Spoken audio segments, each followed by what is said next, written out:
யாழ்ப்பாணம் நீராவி அடிப்பிள்ளையார் ஆலயத்திற்கு அருகாமையில் உள்ள தனியார் கல்வி நிலையத்தில் நிறுத்தி வைக்கப்பட்டிருந்த துவிச்சக்கர வண்டி ஒன்று இன்று காலை திருடப்பட்டுள்ளது. இது குறித்து மேலும் தெரிய வருகையில், குறித்த கல்வி நிலையத்திற்கு கல்வி கற்க வந்த மாணவர் ஒருவருடைய துவிச்சக்கர வண்டியே இவ்வாறு களவாடப்பட்டுள்ளது. வெளியே இருந்து வந்த நபர் ஒருவர் உள்ளே சென்று துவிச்சக்கர வண்டியை திருடி சென்ற காட்சி அங்கிருந்த சிசிடிவி கேமராவில் பதிவாகியுள்ளது. துவிச்சக்கர வண்டியை திருடி செல்லும் நபர் தொடர்பாக தெரிந்தால் தகவல் வழங்குமாறு தெரிவிக்கப்படுகிறது.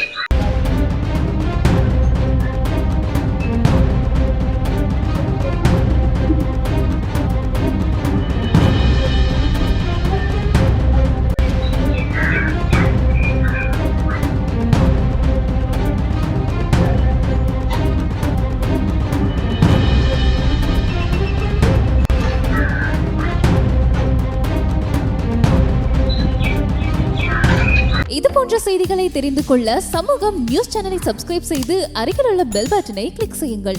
மேலும் இது போன்ற செய்திகளை உடனுக்குடன் தெரிந்து கொள்ள சமூகமீடியா.com என்ற இணையதளத்தின் வாயிலாகவும் எங்களுடன் இணைந்திருங்கள்.